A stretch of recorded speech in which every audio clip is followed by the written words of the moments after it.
Welcome to the Pi Network Africa Community Podcast. Are you trying to make sense of all the information surrounding Pi Network, especially the global consensus value, or GCV? You're in the right place. We're diving deep into the big question, is Pi Network GCV a big scam? Subscribe to our YouTube channel and join our X community to stay updated on the latest. You are smart, don't fail.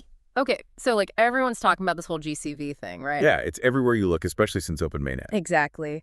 Global consensus value, GCV, is it a scam? That's what we're going to unpack today. Big question. We've got a lot to cover. We do. So we're diving deep, looking at what GCV even means. Plus, we've got this really interesting conversation that happened in the Pi Network Thai group. Oh, yeah, on their Fireside Forum, right. Yeah, and they're talking about, a major GCV figure and how her stance seems to be changing. So we're going to break all of that down, try to make sense of it for everyone. Super interesting. So starting with the basics, what even is consensus value? You hear that term all over in crypto. Right. So basically, it's this idea that a community, all the users, kind of come together and agree on what they think a digital currency is worth.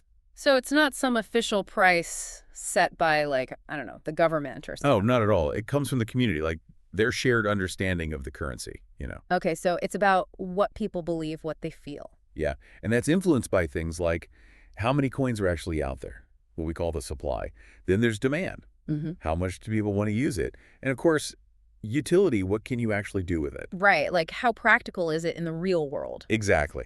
And then there's the overall feeling, the sentiment around the project. All of that plays into this idea of consensus value. Okay, so how does that then translate specifically to GCV within Pi Network? Because it seems like it's become more than just a general idea. Yeah, within Pi, GCV has become a much more concrete term, I guess you could say. It's often used to refer to this kind of hypothetical, like a target price that many in the community believe PiCoin will eventually reach. Oh, okay, so it's less about the overall feeling and more about a specific number. Yeah, that's what a lot of people seem to be focused on, is this aspirational value for Pi. Okay, so there's that GCV, the hope for the price, but then there's the actual market value, right? What it will really trade for on exchanges. Absolutely. That's a super important distinction. GCV is this, desired value. The market value, though, that's determined by real-time buying and selling. And that can fluctuate a lot. Right. So one is kind of a dream and the other is the cold, hard reality of the market. Pretty much. So that brings us to this whole Pi Network GCV is a scam thing that's been going around. Why are people saying that? What's their argument? The main point they're making is that the Pi core team, the developers, they haven't officially said anything about any specific GCV. So no confirmation from the people who are actually building the network. Right. No official statements, no announcements. So those who think it's a scam, they say, look, there's no backing for these GCV numbers. Yeah, that makes sense. If the core team isn't saying it's worth this much, why should anyone believe it? Exactly. Plus, there's the whole principle of how cryptocurrencies generally get their value. Which is? It's the market that decides. It's decentralized. No one entity, even the Pi core team, can just set a permanent price for Pi. So once it starts trading, supply and demand take over. Exactly. And that's why a lot of people are skeptical of those huge GCV figures. Like the famous 314,159 number. It does seem like a lot. Right. And many argue it's just not realistic, economically speaking. It's not based on, the fundamental principles of how you actually value something. So what are the things that will really matter for Pi's value? Okay, so you've got the total supply of Pi, how many coins are out there. Then what can you do with Pi? What's its actual utility? Real-world use cases, and of course the overall crypto market. If the whole market's down, that affects Pi too. Right, so basically focusing on those fundamentals. Yeah, and being careful about getting caught up in hype that might not be realistic. Because this hype, this idea of a potentially huge value, that could really mislead people. Oh, absolutely. People could make decisions based on this idea that Pi is going to be worth a fortune without realizing it's not guaranteed. And that could lead to big disappointment. Yeah, I see that. So it's a call for critical thinking, right? Really evaluating information out there. Absolutely. And this whole GCV thing has really divided the Pi community. Really? Yeah, you've got people who are super passionate about GCV. They believe in it strongly. They see it as this unifying goal, something to work towards. Okay, so they're the believers. Right. But then you have others who are like, no, this is all nonsense.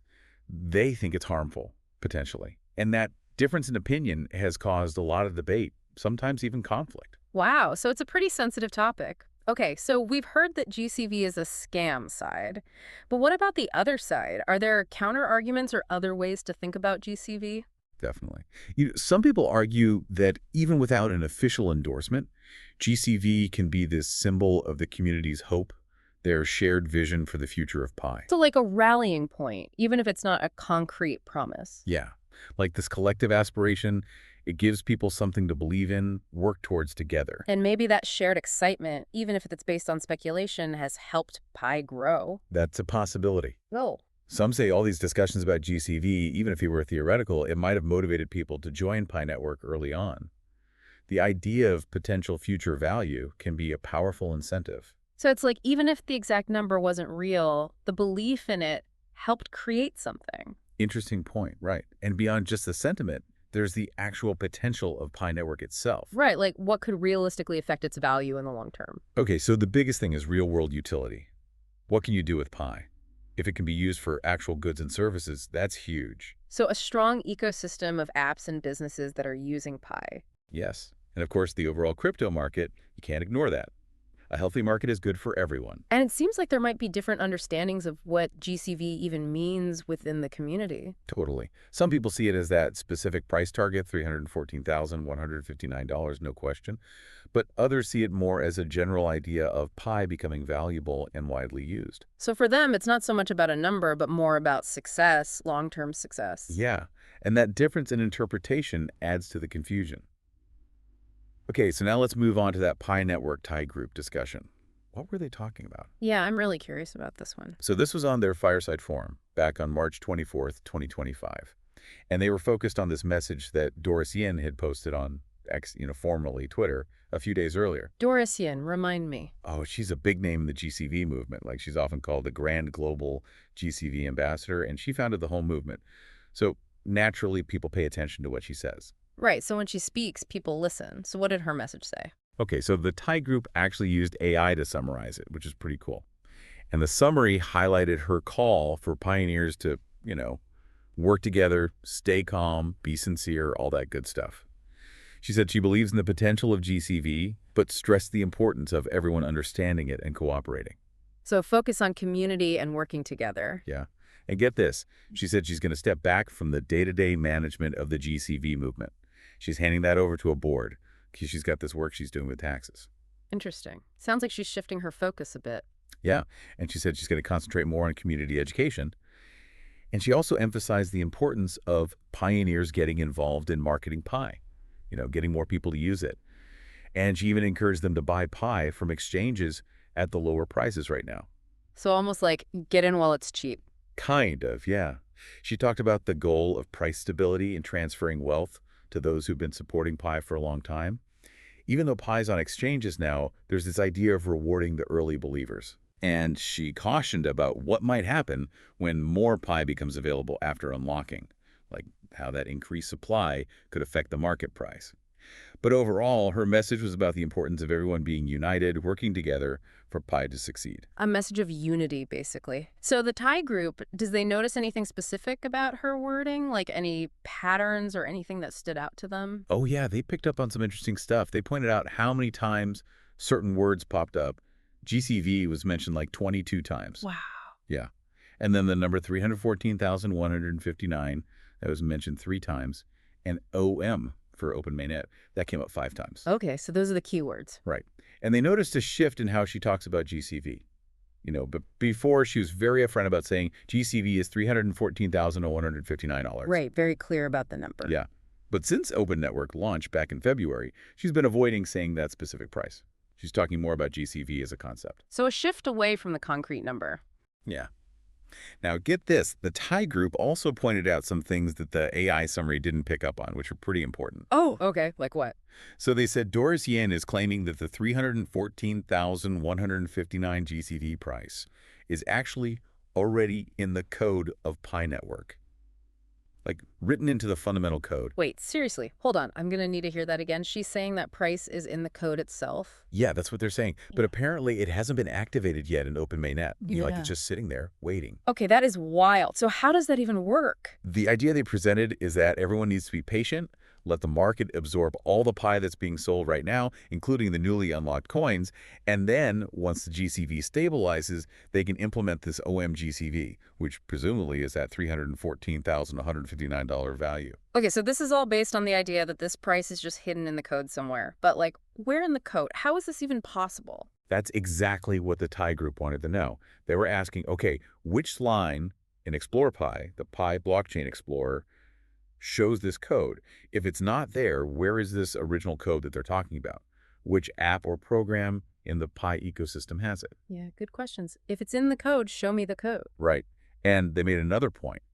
Open mainnet source code, it's all public on GitHub. Meaning anyone can see it. Exactly. So they were like, if there was a line saying 1 pi equals $314,159, wouldn't everyone know by now? Wouldn't that be a huge red flag? That would be pretty hard to hide. Totally. Plus, they said no legitimate cryptocurrency has ever done that, like hard-coded a specific value. Right. The market decides the price. That's how it works. Okay, so the Thai group is raising some serious doubts about this whole price in the code thing. What else did they say? Well, they noticed that while Doris Yen is talking more about building the community, developing the ecosystem, all that good stuff, which they think is positive, she's still holding on to this idea of a fixed GCV. It's like she's trying to steer the ship in a new direction, but with this old anchor still attached. Okay, so a bit of a mixed message. Yeah, kind of. They also pointed out that Doris Yen herself has said she's not part of the core team. So she's not speaking for Pi Network officially. Right. She's just a pioneer like Yeah. everyone else, even though she's got a lot of influence. Makes sense. They described her as a very persuasive communicator. Like, she's really good at blending official Pi information with her GCV ideas, and it really resonates with people. It's easy to see how people would get swept up in that. Definitely. But they also had a word of caution for everyone. Think for yourself, analyze the information, and don't just blindly follow anyone. Wise words. So what was their takeaway from all this? Like, how did they feel about Doris Yin's new approach, and what did they think it meant for the whole GCV thing? They basically said that Doris Yen, the highest GCV leader, as they called her, seems to have changed her tune. And they're hopeful that other GCV leaders will follow suit. It's like maybe there's a realization that focusing on community and development is a better way forward than clinging to a specific price. So let's bring it all back to the main question. Is GCV a scam? Well, with Doris Yen kind of stepping back from that fixed price and focusing more on the general idea of GCV, it does make you wonder if even she's starting to realize that $314,159 might not be realistic. Like, if that price was truly hard-coded into the system, why would we need all this talk about community consensus and market stabilization? And those questions from the Thai group about the code, that just adds to the doubt. Right. Exactly. If they couldn't find any trace of it in the blockchain explorer or the open source code, then it really makes you question the validity of that whole claim. Yeah, the whole thing seems a little fishy. So what's the most important takeaway for our listeners? What do they need to remember as they navigate all this GCV talk? Be critical. Don't believe everything you hear. If something sounds too good to be true, it probably is. Look for official Pi Network announcements and avoid spreading rumors. Focus on the real fundamentals. What can Pi do? How's the ecosystem developing? Is it being used in the real world? That's what matters. So much great advice. This whole GCV debate is fascinating, isn't it? It really shows how the hopes and dreams of a community can clash with the reality of the market. It does. And it's a reminder that as Pi pioneers, we need to stay informed, think critically, and be active participants in shaping the future of Pi. What do you think about all this? What questions do you have? Let us know in the comments. And thanks for joining us for this deep dive. Don't forget to subscribe to our YouTube channel and follow us on X for more discussions just like this. You are smart. Don't fail. This has been the Pi Network Africa Community Podcast.